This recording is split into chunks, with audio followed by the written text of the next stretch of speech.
Rádio Rio de Janeiro, a emissora da fraternidade, passa a apresentar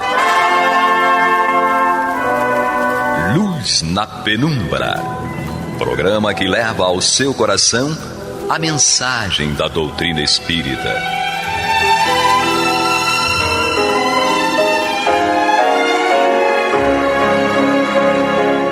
E agora com vocês, Aloísio Guigino e Eduardo Araújo, para o estudo da obra O que é o Espiritismo, de Allan Kardec.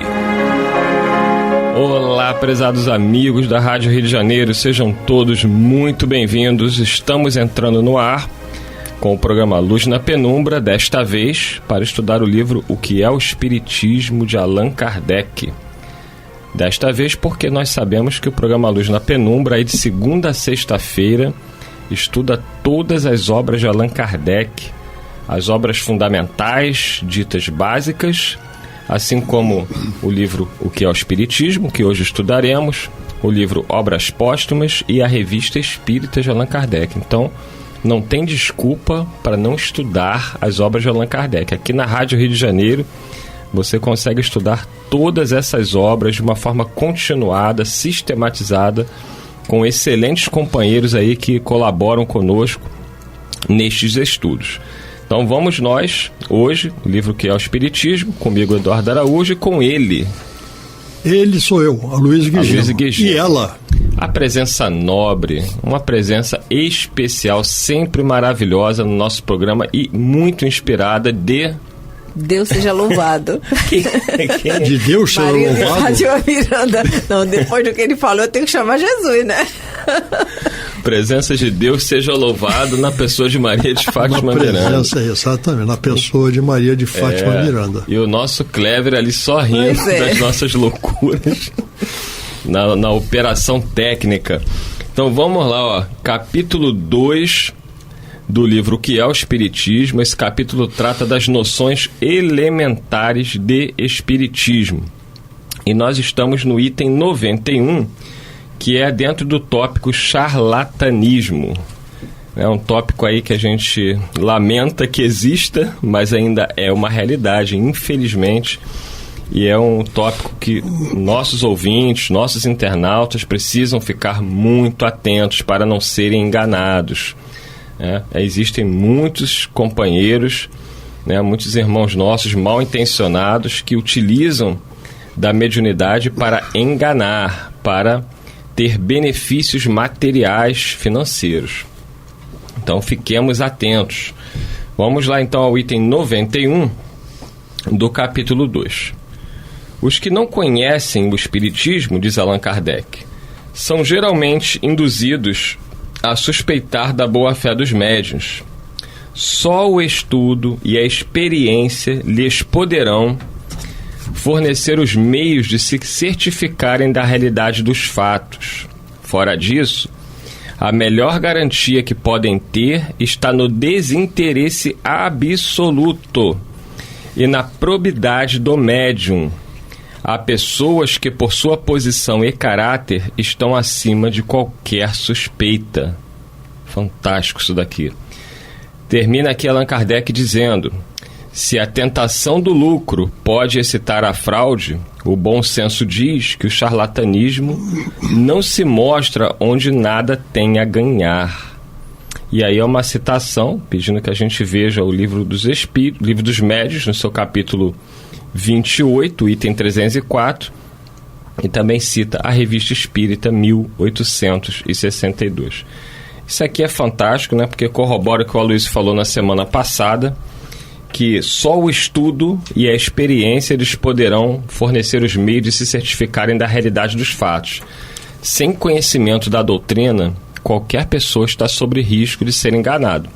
É mais ou menos como você estudar determinado assunto, da medicina, por exemplo. Você, o médico, lhe falar alguma coisa sobre tal doença, você vai saber mais ou menos se o que ele está falando procede ou não. Você já leu algo sobre a doença, você não precisa nem ser médico. Mas se você leu algo, estudou, você está apto a perceber se o médico está seguindo uma boa conduta ou não.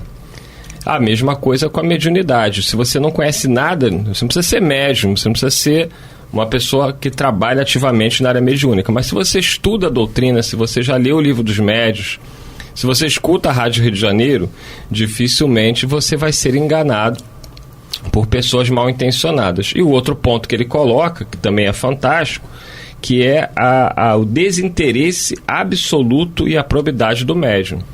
Então, é muito importante, as pessoas às vezes falam assim, eu vou falar com um médium que ele faz revelações. Aí eu pergunto, você conhece esse médium?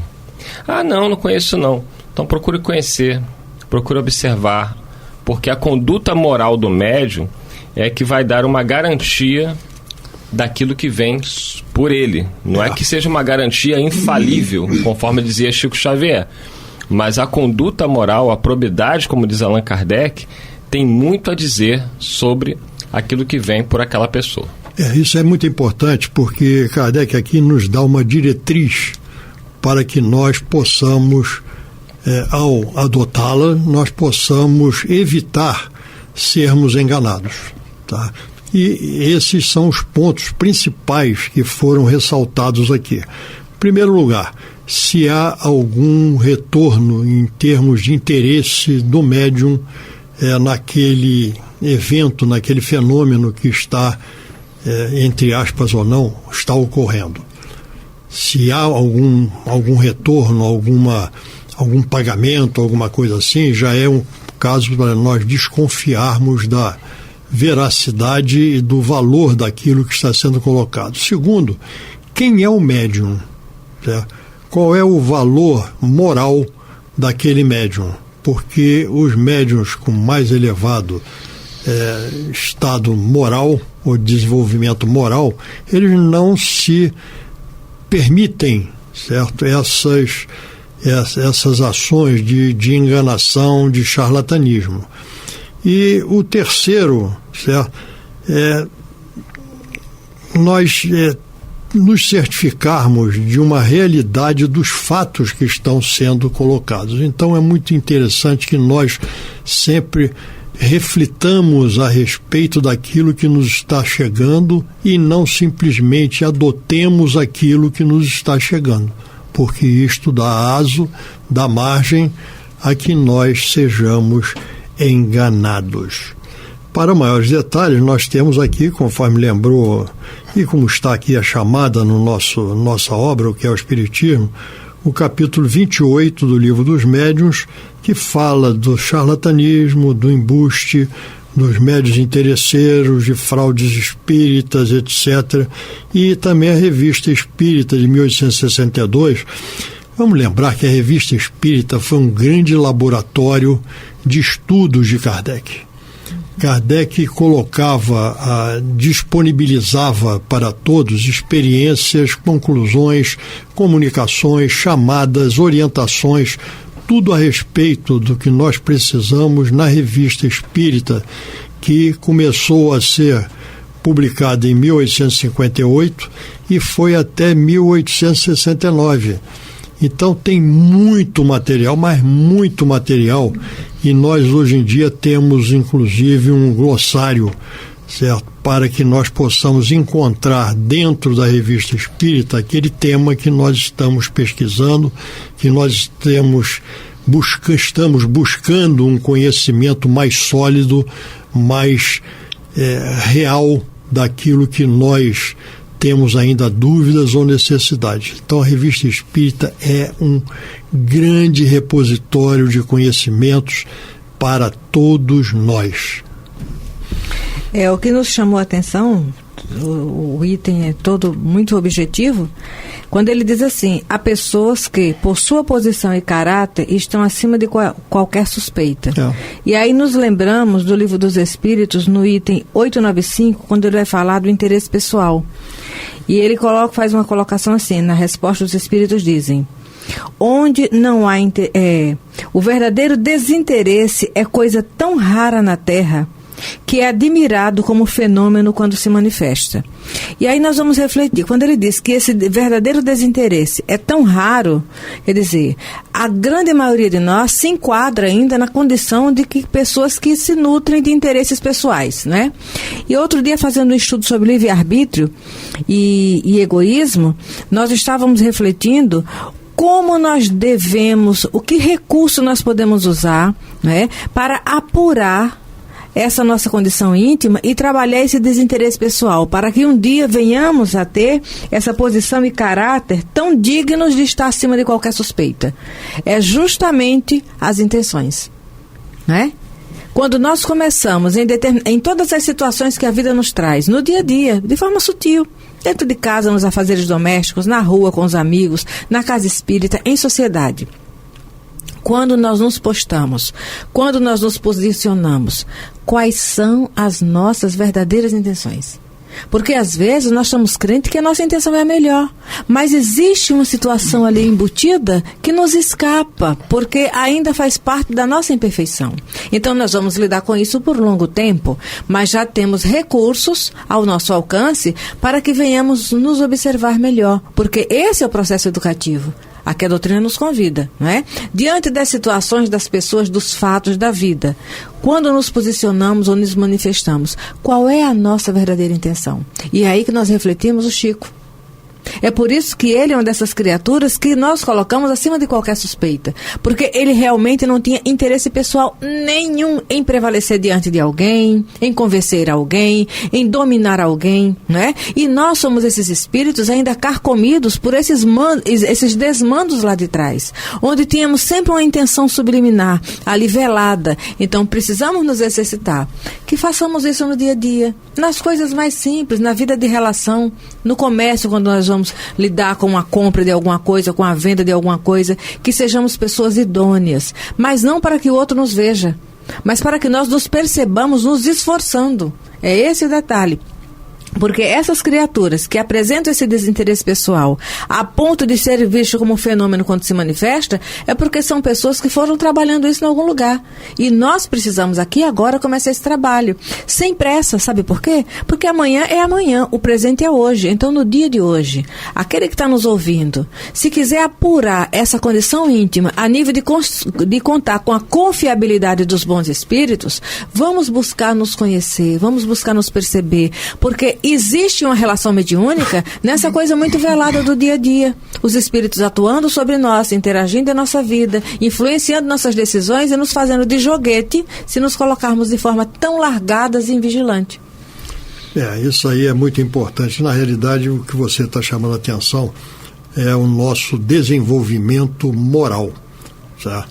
Porque toda vez que nós queremos ser verdadeiros, honestos, úteis, nós estamos crescendo moralmente e nós somos observados.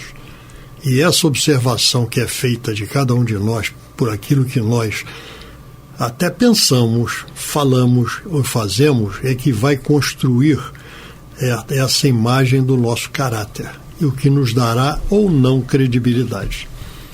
Então vamos ao 92, em que Kardec, fechando esse tópico de charlatanismo, ele nos fala o seguinte: entre os adeptos do Espiritismo encontram-se entusiastas e exaltados, como em todas as coisas. São, em geral, os piores propagadores, porque a facilidade com que, sem exame, aceitam tudo, despertam desconfiança. O espírito esclarecido repele esse entusiasmo cego, observa com frieza e calma e assim evita ser vítima de ilusões e mistificações.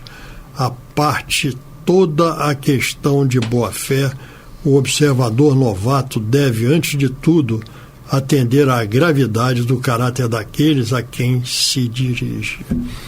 Isso é muito importante. E hoje em dia, mesmo dentro dos que abraçaram a doutrina dos espíritos, nós temos esses que podem ser denominados de entusiastas e exaltados. É uma denominação que Kardec, mais adiante, nós vamos encontrar no Livro dos Médiuns, certo? Com as categorias dos espíritas, né? Então, entre eles, são aqueles que aceitam tudo que vem por ser mediúnico, por ser obra da espiritualidade. E se é da espiritualidade, é verdadeira? Não é. Não necessariamente o é. Então, mais uma vez, nós vemos que para nós evitarmos essas mistificações, essas enganações que ocorriam e continuam ocorrendo, nós, apesar de termos uma boa fé, de nós não entrarmos preconcebidos, certo, de que aquilo é uma mistificação, nós temos que ter o conhecimento, mais uma vez, para que possamos discernir o que é o correto do que é o indevido. Miranda, enriqueça-nos. Nesse momento aqui eu prefiro ouvir, porque o que você falou era justamente a linha de raciocínio que nós estávamos observando, né?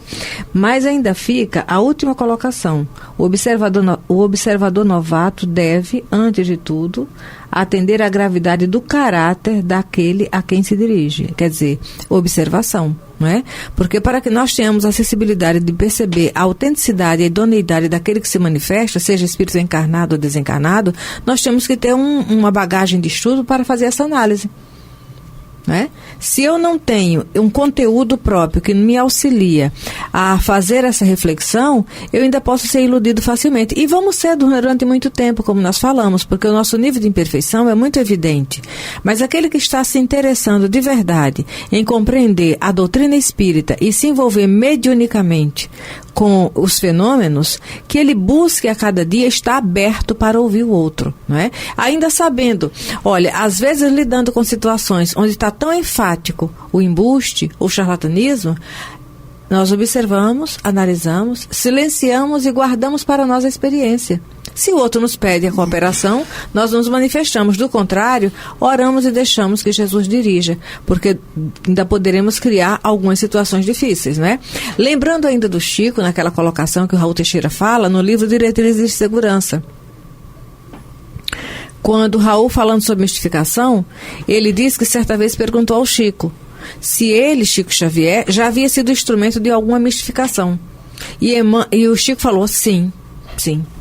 E o Raul, mas como foi possível? O Emmanuel permitiu isso? Aí ele responde, não, ele permitiu para que eu tomasse compreensão de que eu não sou infalível. Né? Porque era a forja que ele estava ali para depois dar o produto que ele deu com a mediunidade dele. Então que estejamos muito atentos. Se o Chico, que já trazia um nível de experiência e maturidade nessa lei de sinceridade ao bem, precisou deixar isso pontuado lá até para nos servir de lição, eu fico imaginando que deve ter sido, né? Imagina nós, que oscilamos tanto. Nós acordamos com um propósito e podemos dormir dissociados desse propósito, se não ficarmos vigilantes, atentos, buscando o mínimo de esforço diário naquilo que já é o nosso ideal. E eu estava aqui lembrando, né, do livro Obras Póstumas, onde Allan Kardec deixa bem claro que ele tomava muito cuidado com as pessoas exaltadas. Aqueles entusiasmados, né, com os fenômenos, com essa coisa toda. E lá na parte que fala minha primeira iniciação no Espiritismo, ele diz que no ano de começo de 1855, ele se encontrou com o senhor Carlotti, amigo de 25 anos, quer dizer, não era uma pessoa que ele estava conhecendo agora.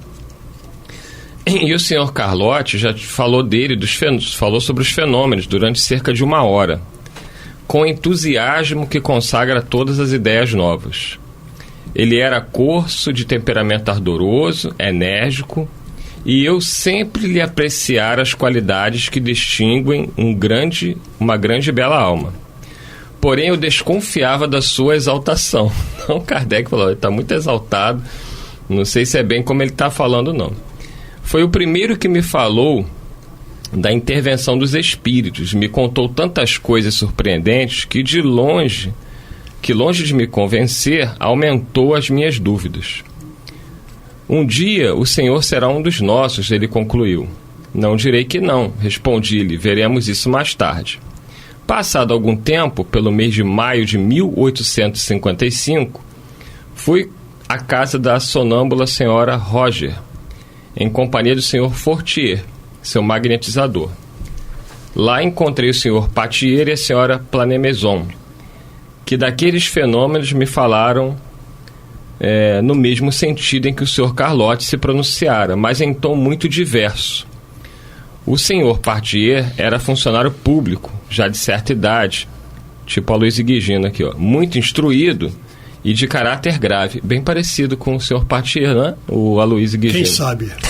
De repente tu era o senhor Partier. Frio e calmo. Aloysio, eu chego à conclusão, e Maria de Fátima de Miranda concorda que a Aloysio Guigino é a reencarnação do senhor Partier. Eu tô até engasgando aqui, viu? Sua linguagem pausada, gente, é impressionante. Viu?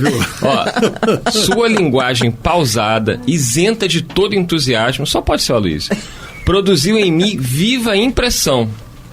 E quando me convidou a assistir às experiências que se realizavam em casa, a senhora Plané-Maison. Então aí o Kardec mostrando esse cuidado que ele tinha, né? Quando alguém chegava, né? O senhor Carlotti, com aquele entusiasmo, vamos lá, é isso mesmo, a mesa fala, a mesa gira. Kardec, não, calma, meu filho. Ele gostava muito dele, mas preferiu tomar um certo cuidado. Já o senhor Fortier, ele já um homem mais sério, o senhor Partier, a reencarnação de Aloysio Guigino, Kardec levou mais a sério. Isso é muito importante, porque a gente não pode cair na conversa de pessoas, às vezes, bem intencionadas, mas muito exaltadas. E dentro do nosso movimento espírita tem muita gente que tem essa característica que Kardec coloca dos espíritas exaltados. Essa questão do exaltados aí, vamos entender qual o significado disto no comportamento de alguém. Quando a gente diz que alguém está exaltado, ele está fora de um controle da situação. Ele está, vamos dizer, com seu raciocínio, certo, toldado, seu raciocínio obscurecido, e ele não está em condições de uma análise mais correta daquilo que está acontecendo. Então, é aquele que, pelo seu entusiasmo, pela sua exaltação, ele perde a sua capacidade de raciocinar e de, vamos dizer... desenvolver o senso crítico. Isso. Desenvolver essa sensibilidade para poder verificar da veracidade ou não daquilo, colocando-se em condições, muitas vezes, de aceitar qualquer coisa que lhe seja colocada porque advém dos espíritos. Não deve ser assim. Então, isso é uma chamada muito importante, porque quando nós nos comportamos desta maneira, nós estamos dando margem a sermos enganados. Não que todos sejam enganadores, mas os enganadores existem e, pelo nosso comportamento, nós damos margem para que isto venha a ocorrer. Então, é muito importante a gente manter sempre o equilíbrio, sempre esse raciocínio claro com relação a essa interação entre os dois planos da vida. E assim chegamos ao final de mais um programa, agradecendo a nossa audiência, agradecendo a todos que nos acompanharam no estudo do livro O que é o Espiritismo. Muita paz a todos. Muita paz.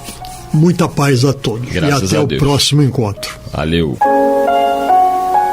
Você está ouvindo o programa Luz na Penumbra.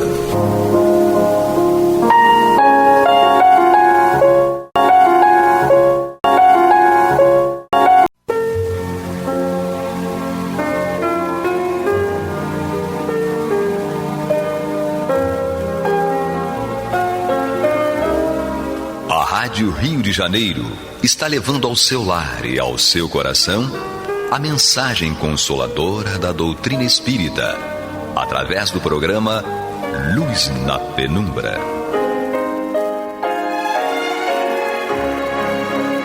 E agora com vocês, Bill Fabiano e Renato Souza, para comentar os textos da Revista Espírita de Allan Kardec no período de 1859 a 1869. Olá, queridos irmãos e irmãs da Rádio Rio de Janeiro, a emissora da Fraternidade. Estamos aqui mais uma vez, eu, Bill Fabiano, meu parceiro Renato Souza, para mais um encontro do programa Luz na Penumbra, Revista Espírita, o ano 1859. 1859 é o segundo ano da Revista Espírita, que foi lançada, como nós já sabemos, no ano de 1858. Vamos dar continuidade aqui, né, ao Louquinho de Bayonne, ou Fantasma de Bayonne, ainda no mês de janeiro. E nós vamos começar hoje, né, meu parceiro Renato, em 7 de maio de 1855. Isso, é isso? Aí, exatamente. Bill, bebe uma aguinha, bebe uma aguinha, né? Uma boa noite a todos, não é isso? Então, vamos lá. Vamos nós. Vamos dar início aqui em 7 de maio de 1855. Diz o seguinte: não sou mais crédula do que se deve ser e não me deixo dominar por ideias supersticiosas. Entretanto, não posso recusar-me a crer em fatos que se realizaram sob meus olhos. Eu necessitava de provas bastante evidentes para não infligir à tua irmã os castigos que algumas vezes me via obrigada a lhe dar, receando que ela quisesse brincar conosco e abusar de nossa confiança. Ela está dizendo aqui que precisava mostrar realmente, né, o que estava acontecendo, provas mais evidentes, mais cabais, e que não colocasse dúvidas naquilo que estava sendo trazido para ela, entre aspas, né, por um pseudo-irmão ou um pseudo-amigo, enfim, precisava realmente ratificar, né, Renato? Ratificar aquelas informações que estavam sendo trazidas pelos espíritos, ou por aquele espírito em específico, né? Sim, com certeza, não é? Todo aquele cuidado em ter lisura, não é? Em ter lisura dos fatos, lisura das situações que a gente tem que ter. O que a gente vem falando já alguns programas aí. Ponderar sempre, não é? Ponderar. Nunca os extremos. Nunca os extremos. Porque às vezes a gente não dá confiança, não é? Crédito, acho que é a palavra mais adequada, por uma determinada situação, uma influência, uma intuição, algo que chega, e aquilo é fidedigno, não é?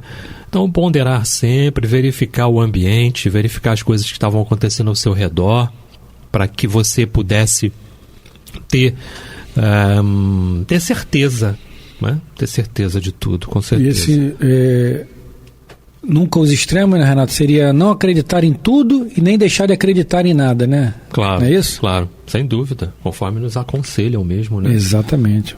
Buscar aquela informação, isso. Experimentar se os espíritos são de Deus realmente, né? Como diz o São João, o João Evangelista, né? Enfim. Então vamos dar sequência aqui. Ontem, eram 5 horas aproximadamente, quando o invisível disse a X: é provável que mamãe te mande a alguma parte a fim de dares um recado. No caminho, serás agradavelmente surpreendida pela chegada da família de teu tio. Imediatamente, X me transmitiu o que o invisível lhe houvera dito. Eu estava longe de esperar esses parentes e mais surpresa ainda de sabê-lo dessa maneira. Tua irmã saiu e as primeiras pessoas que encontrou foram efetivamente meu irmão, sua esposa e seus filhos, que vinham nos visitar. X apressou-se em dizer que eu tinha uma prova a mais da veracidade de tudo quanto me dizia. E aí, Renato, algum apontamento aí? Ela recebeu, né? Todas as informações que ela precisava. Necessárias. É aquela questão do Tomé de novo. Sim. Não é? Aquela questão do Tomé. Por um momento, Jesus se materializou, foi lá porque ele sabia, ele conhecia a cada um dos seus discípulos, assim como conhece a cada um de nós. Com certeza. Sabe da necessidade de cada um de nós. Mas, acima de tudo, sabe também do merecimento de cada um de nós. Porque eu tenho necessidade disso, mas eu mereço. Estou fazendo o que para merecer? Por quais caminhos eu estou andando para merecer? Daí não importa se é um espírito, né, se tem delito, se não tem, mas o que eu estou fazendo a partir de agora para merecer, para melhorar, para me modificar? não é? Exato. É o não julgueis para não ser julgados. É toda a passagem do Evangelho. Quando a gente começa a se deparar com essas passagens, com essas situações, e ver que o Espírito teve merecimento de receber aquelas informações, de receber tudo aquilo, é que você vai tendo noção de tudo que o Cristo nos deixou a título de luz evangélica, de luz para o nosso caminho, não é? Exatamente, que servem-nos de parâmetro, né? E servirá por um bom tempo ainda. Bom tempo. Nossa. Inimaginável tempo. Então agora vamos avançar para 10 de maio, Renato, de 1855. Opa, vamos lá. 10 de maio, dentro da conversação aqui do Louquinho de Baione, né? Certo. Lembrando que a gente ainda está no mês de janeiro, né? E nós temos uma longa caminhada ainda dentro do ano de 1859, ainda estamos no início do ano de 1859, que é o mês de janeiro. 10 de maio, dentro da conversação do Louquinho de Baione ou Fantasma de Baione. Diz o seguinte: hoje já não posso duvidar de algo extraordinário em casa. Vejo sem medo se realizarem todos esses fatos singulares, mas deles não posso extrair nenhum ensinamento, porque para mim esses mistérios são inexplicáveis. Ou seja, ela não tinha dúvida do que estava acontecendo, só não tinha ideia do que era aquilo, né? Como foi... Teve a sua atenção chamada, né, Allan Kardec, pelo fenômeno das mesas girantes, né, mesas que volitavam, que ficavam no ar, tendo algumas respostas inteligentes. Foi o que chamou a atenção, né, de Allan Kardec e de muitos espíritos que trabalharam também na codificação, né, que tiveram a sua atenção chamada, que o próprio Kardec utilizou-se dessas... impressões desses amigos espirituais para começar a forjar, né, a codificação e até a própria revista espírita também. Me fugiu aqui o nome agora do espírito, né, que fora cardeal, fora bispo, né, enfim, que me fugiu o nome agora, depois eu lembro, eu falo, né, mas que através dessas informações que o espírito trouxe, Kardec também se utilizou até para a confecção da própria revista espírita. Eu acho que isso basta para você crer, não é? Se começar a buscar porquê, mais porquê, explicações nos mínimos detalhes para satisfazer uma necessidade, uma curiosidade, uma necessidade sua, tão simplesmente por capricho, por coisa e tal, não, a gente não precisa saber das coisas, né? Das possibilidades de Deus, né? Deus nos concede a cada dia coisas novas, maravilhas, verdadeiros espetáculos na nossa vida. E essa foi uma grande oportunidade dele fornecer para ela, né, a condição dela poder ter com o irmão, dela poder ter essa oportunidade, essa possibilidade de caminhar até de alguma forma, de se transportar de alguma forma. Mas não é para você querer saber como é que isso foi feito, por que faz assim. Não, calma, vamos devagar, primeiro vamos começar a acreditar naquilo que eu estou vendo, naquilo que eu estou ouvindo, para depois, se possível, e se me for permitido, poder saber um pouco mais. Porque ela está encarnada, o outro espírito está desencarnado. Quem tem mais liberdade? O desencarnado tem mais liberdade, não é? Então, não dá para você dimensionar a possibilidade deles de se transportarem, de trazer para a gente coisas novas, e como trazem. Com certeza, você trouxe uma impressão muito, muito boa, Renato. Eu lembrei até ligado a essa questão de você crer ou não, ou querer saber muito, os porquês ou para quês, né? Aí você fica se perguntando, e aí, vou saber disso, mas na prática, o que isso vai me tornar uma pessoa melhor? Vai me tornar um ser mais caridoso? Eu me lembrei aqui da pergunta número 14 do Livro dos Espíritos, que diz o seguinte: Kardec pergunta, né? Deus é um ser distinto ou seria, segundo a opinião de alguns, o resultante de todas as forças das inteligências do universo? Aí o Espírito responde, na segunda parte aqui da resposta dele: Deus existe, não o podeis duvidar. Ou seja, esse é o ponto pacífico. Deus existe, está aí. Isso é o essencial. Aí ele continua: crede-me, não vades além. Não vos percais num labirinto de onde não poderíeis sair, ou não lograríeis sair. Isso não vos tornaria melhores, mas talvez um pouco mais orgulhosos, porque acreditaríeis saber o que na realidade nada sabes. Deixai, pois, de lado todos esses sistemas. Tendes muitas coisas que vos tocam mais diretamente, a começar por vós mesmos. Estudai as vossas próprias imperfeições, a fim de vos desembaraçar delas. Isto vos será mais útil do que querer penetrar o que é impenetrável. Né? O que o Espírito mostra aqui. Você saber o que é Deus de fato, o que vai te tornar melhor? Você vai se tornar uma pessoa mais caridosa? Você vai ser um ser melhor? Inteligência suprema e causa primária de todas as coisas. Pergunta número 1 do Livro dos Espíritos, isso nos basta. Isso. E dos atributos da divindade, o que o Kardec trouxe para a gente no Livro dos Espíritos e o que os Espíritos estavam autorizados a nos passar, a nos colocar nas primeiras perguntas lá da criação, do capítulo 1 da criação, não é? É o necessário para que nós saibamos. E olha só, nossa, mas Renato, Livro dos Espíritos, abril de 1857, não é isso? Abril de 1857. Até hoje, por enquanto, é o que nos basta para sabermos. Para sabermos mais, temos um exemplo. Jesus, ele sim, já possuía as qualidades, os adjetivos, né? E tudo mais, como espírito evoluído, como espírito superior que é, para entender mais sobre Deus, sobre a divindade, sobre o Pai. Ele sim, com certeza tem essas características, não é?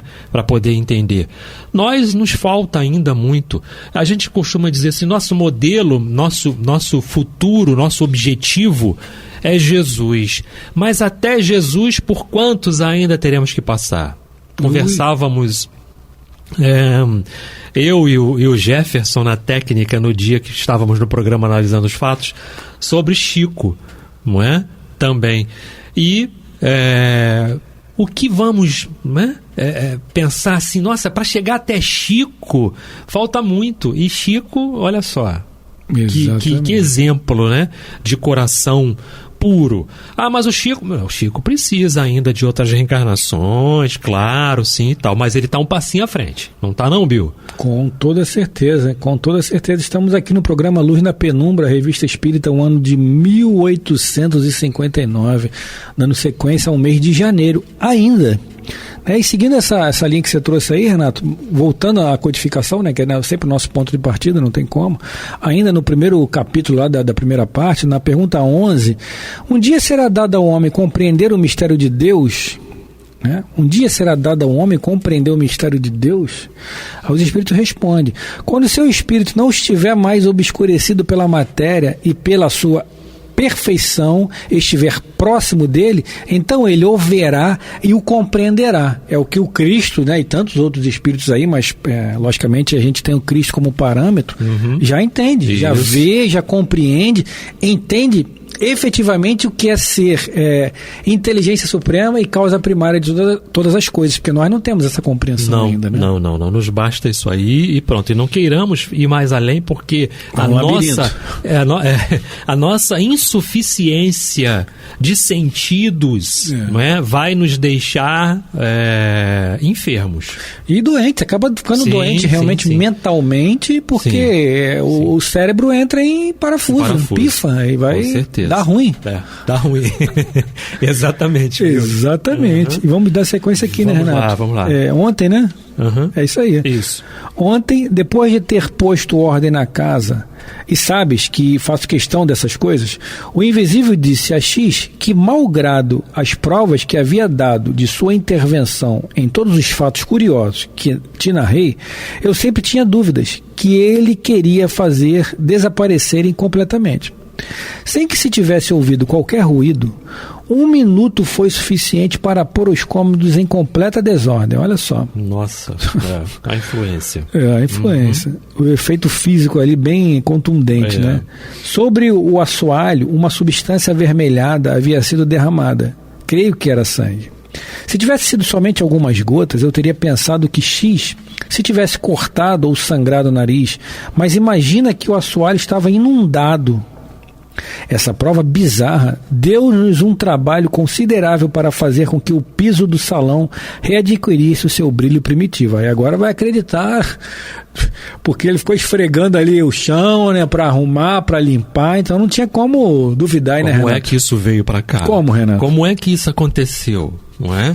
De que forma isso aconteceu? Sem dúvida, aquilo que a gente falou no programa passado ou retrasado, a questão de se utilizar do que tem no ambiente para poder... ectoplasma, para poder materializar esta ou aquela situação, trazer um cheiro, trazer alguma coisa, enfim, tudo isso foi utilizado ali, né? Então vamos fazer aqui um fenômeno para que as pessoas possam crer, as pessoas possam acreditar. São relatos importantíssimos, né, Bill, que a gente não encontra na codificação. Exatamente, né? Exatamente. Da Revista Espírita, e traz parâmetro, traz justamente o embasamento daquilo que a gente lê lá no Livro dos Médiuns e em tantas outras obras que o Kardec nos trouxe. Mas relatos importantes que você não vai ter em outras obras. Exatamente, né? Exatamente. Por isso que a gente está aqui aprendendo também junto com todos, né, o que é a Revista Espírita, o tamanho do quão importante é a Revista Espírita para nós, né? E é interessante também a gente falar, né, porque a gente está falando aqui de um personagem, a Irmã X aqui, que não era espírita, né? Enfim, está tudo embrionária naquele momento ali, a doutrina espírita também nascendo, crescendo, né? Como ainda está hoje em desenvolvimento, né? Desenvolvimento por parte de nós, logicamente, não pela doutrina em si, né? Que a doutrina espírita é uma filosofia, né? Uma mudança de atitude, de comportamento, enfim. Mas muitos médios ainda duvidam, mesmo médios, né? Trabalhando numa seara espírita, né? Tem uma historinha aqui da Marlene, né? Da Marlene que trabalha comigo lá, Marlene... Da educação mediúnica. Da educação mediúnica, né? E ela conta uma história que é muito interessante, né? Que ela fala que uma certa vez ela estava dando passe, né? E ela ficou se questionando, será que eu estou fazendo alguma coisa aqui ou só estou praticando animismo? Não, acho que não tem nada comigo aqui. E quando ela estava pensando nisso, que não tem nada comigo, ela vai de encontro ao chão, ela desmaia. Nossa. Ela cai, porque ela duvidou naquele momento ali, a espiritualidade, aí é prova que você não está só. E ela perdeu aquela sintonia que é necessária para o passe, né? Você tá, ao final de contas, você está transmitindo energia, né? Ou retransmitindo, né? Você está trazendo as energias da espiritualidade, logicamente junto com o seu ectoplasma, né, Renato? Por isso que é importante a gente estar sempre bem conectado, bem sintonizado, né? Deixando algumas coisas de lado, né? Para que a gente não interfira, ou melhor, para que a espiritualidade não tenha muito trabalho, que normalmente sempre dá trabalho para a espiritualidade, né? Quando a gente entra lá, né? O Júlio que falava, o nosso amigo Júlio, né? Que está lá no Espírito Santo, quando a gente entra ali, ele faz um raio-x, anota, né? Lembra o Júlio falando isso no microfone?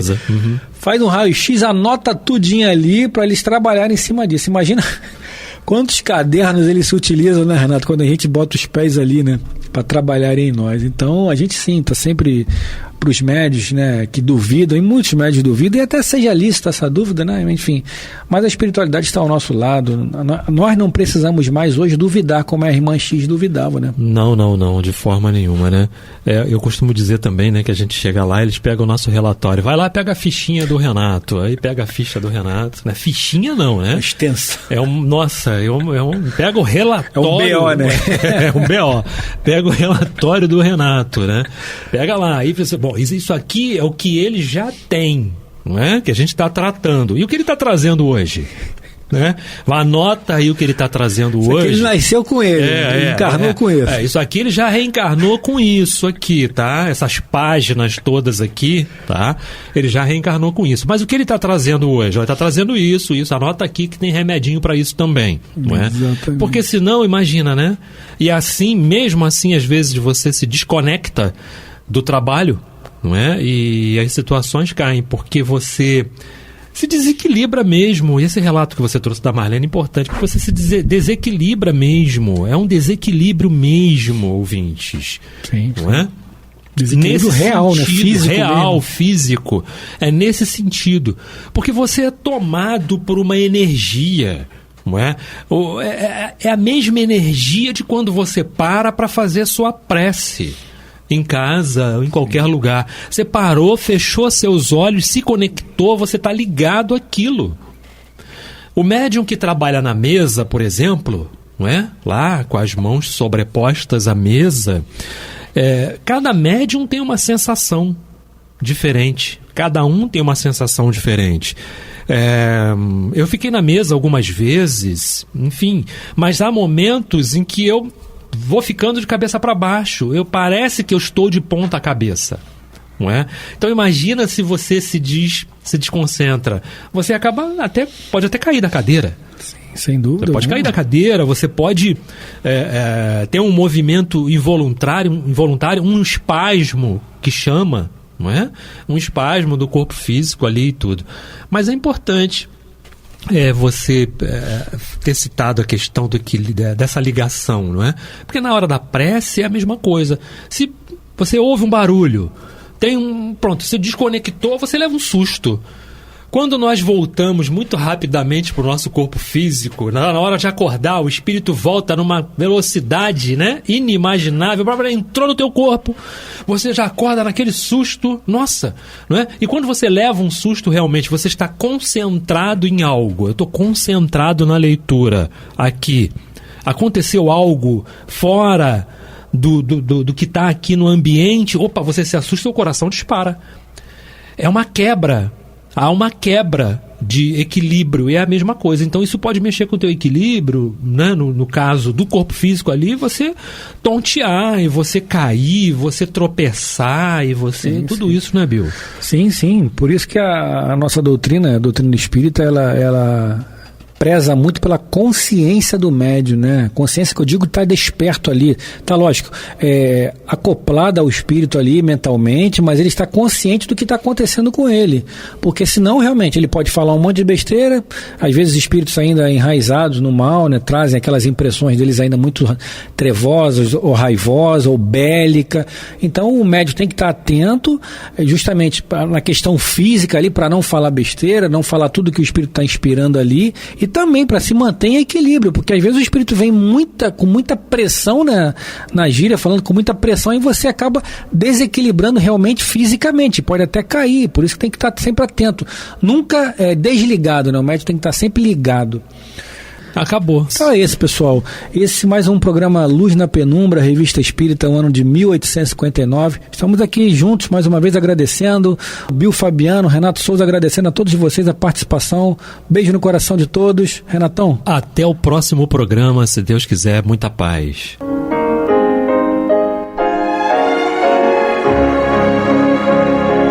E vamos ouvir agora a prece de encerramento de nosso programa, na voz de Geraldo de Aquino.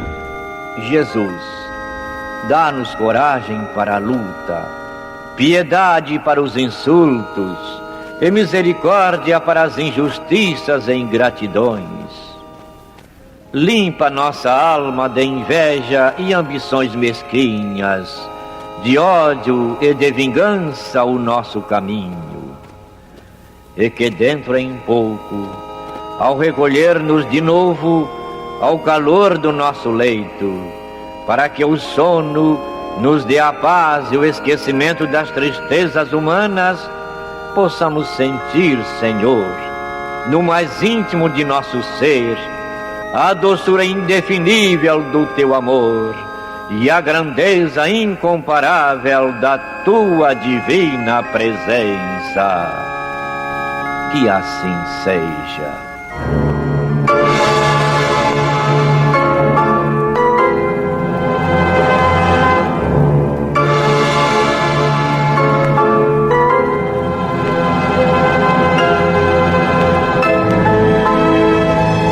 Acabamos de apresentar o programa Luz na Penumbra, que voltará a ser apresentado amanhã às 21 horas nesta emissora.